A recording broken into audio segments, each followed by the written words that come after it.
boy, that is big fun. Oh. All right, some parts of it maybe aren't as enjoyable as some of the others. I'm sure he's fine. Apparently, you don't need all your toes. And Bill car's cutting that up, and you know, I'll tell you, it's good for you. You get in terrific condition, I would think, if you did this on a regular basis. Because we're hacking away there, we're having a good time, we're feeling good. I don't think we've had this much fun in the woods since the fire. There we go. There we go. There's the secret. Yeah, that's progress. And Bill cuts her right down there, and I didn't feel good about cutting her all the way through because it was his own chainsaw. So he thought what he'd do is just finish her off with an axe. Kind of a purist, Bill is, but unfortunately, she wedged right in there. Can't get her out. Now what do we do? We're running short on axes here. So Bill's got an idea. He figures if we each get on each end of the log and start bouncing, you know, with the weight and so on, it'll be able to spring that axe right out of there. It didn't sound like that would work to me. But I didn't feel like thinking of anything else, so away we go, and it certainly split. Oh yeah, there we go. It's working. But what about the axe, though? Did the axe come out? Yes, it did. There we go. Coming up, we got Winston Rothschild, king of the hosers. And don't worry, we got the popcorn insulation project totally under control. Well, there doesn't seem to be an easy way to turn trees into firewood. Our window of opportunity is closing fast. Carpe diem, Uncle Red. What? Carpe diem. Seize the day. And you're close, Harold. I seized the chainsaw. I think we're going at this all wrong. I think the profit is in selling the raw materials, not in marking up the labor costs. I've never heard you speak in business terms before. Well, we don't have a business relationship, Harold. With you, it's personal. Thank you. So I'm going to Plan B. Harold, tell me this. What do people from the city like to do most? Drive silver-colored German cars. No, I know this one. It's, pay too much money for clothes. No, know what it is? I know what it is. Buy mutual funds. Okay, I don't know. Pick your own strawberries, Harold. No, Harold. That's what people from the city like to do. Pick strawberries? Not the strawberries, the picking. They like coming up here and pretending they're farmers. Pick your own peaches, pick your own apples. Why not pick your own firewood? You gotta give them a pretty big basket.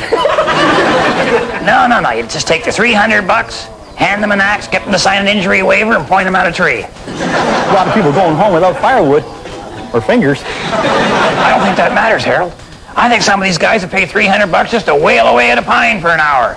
They don't get a chance to commune with nature stuck up there in the glass tower behind the steel desk playing with the plastic computer there. So what you're selling then is stress relief. That's right. Where else can you buy therapy by the cord?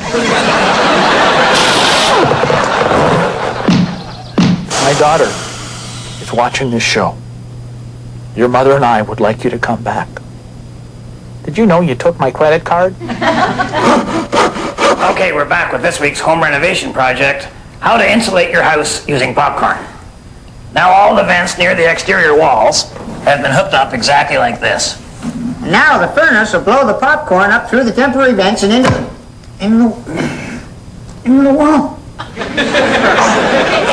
Okay, so what you want to do is to close up all the vents that are not on the outside walls, but leave one of them off so that you can pour the popcorn kernels right down into the furnace. I'm supposed to leave this off. Oh, I knew that. I'm stupid. We could just stupid. Yeah, it's off. We could have poured it through the vent. That's fine. No, that's fine. That'll work. Back on? No, that's fine. That'll work. That's great. All right, you put the popcorn down in there. Okay, I got it now. I'm sorry, Mr. No problem. I got it. Once you get the popcorn all in there, you put the vent back on and you close her up, eh? And you've got all the other vents closed up. It's all set. It's all done. The popcorn's in there for life. Or 25 to life.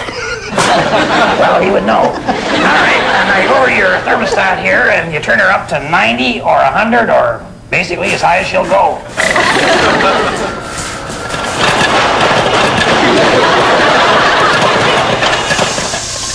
All right, once the popping stops, what you want to do is turn your thermostat down to something reasonable. Then you want to go up to the attic and check to make sure that the popcorn has gone to the tops of all the exterior walls. Okay.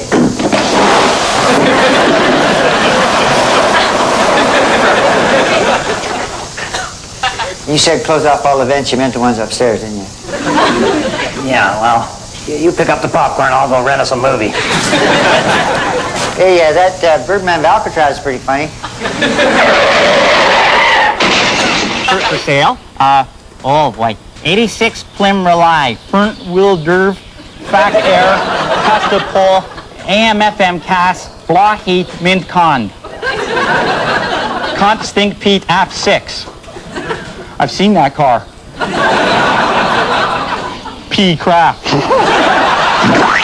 Well, now that we're going ahead with the Pick Your Own Firewood Project, we thought we should talk to our resident tycoon-to-be, Winston Rothschild. How you doing, Winston? Hey, Red. Winston, you'll be awful proud of us up at the lodge. We've finally taken that get-up-and-go business advice of yours. We've applied it to a project that's going to make us millions. Red, you see what I see when I look in this septic hole? Look, that's my future. And it's swirling around, and it's going right up that hole. My old man was right, I'm useless. Oh, come on now, Winston, don't get down on yourself. I mean, it all started with that genius who invented pick your own fruit, and then it's pick your own vegetables, and chop your own Christmas tree, and now you guys are chopping your own firewood. I mean, next it's going to be the final blow. Suck your own sewage. And then I'm going to be out of work, walking around with a sign tacked onto some toilet plunger that says, "We'll suck holding tanks for food." Jeez. I'll tell you, my draining days are numbered. And I'll die in an office job. I hate the smell of air conditioning.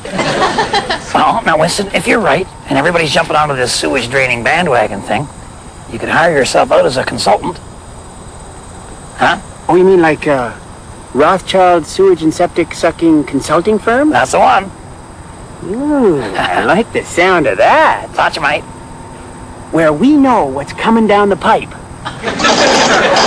Well, the Pick Your Own Firewood Project was maybe not quite as successful as we'd hoped. Our first customer was eager to try it, but when we phoned in to check his credit card, they told us he was a convicted murderer. We destroyed his credit card, but nobody had the nerve to ask for the axe back. So just let me get this correct then. So basically you had no sales and you've lost your axe in the bargain. Okay. One can assume then that you're out of the firewood business? We're out of the Pick Your Own business, Harold, but the regular firewood sales are just going to be on hold for a while until the cottagers go back to the city for the winter, at which time we'll have easy access to their wood piles. You're going to steal their firewood? Well, no, it's not. I'm not stealing. I'm log brokering. That's what I'm doing. I'm selling log futures, Harold. What we do is we protect their wood against the ravages of winter, and then we sell it back to them in the spring. Oh, well, speaking of rats, meeting time, Uncle Red. Yeah, you go ahead. I'll be down a little while, Harold. If my wife is watching, I'll be coming straight home after the meeting, and I thought maybe we could have a romantic evening around the fire. I'm bringing a load of firewood. It is the Pick Your Own style, though, so maybe you could split it while I'm having a bath.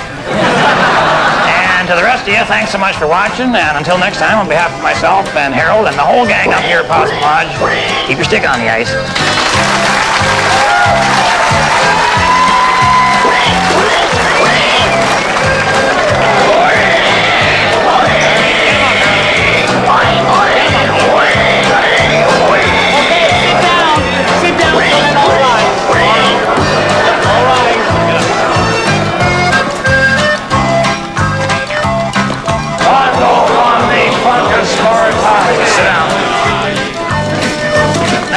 Find out more about Possum Lodge merchandise, call 1-800-Y-POSSUM or check out Harold's homepage on the internet, www.redgreen.com.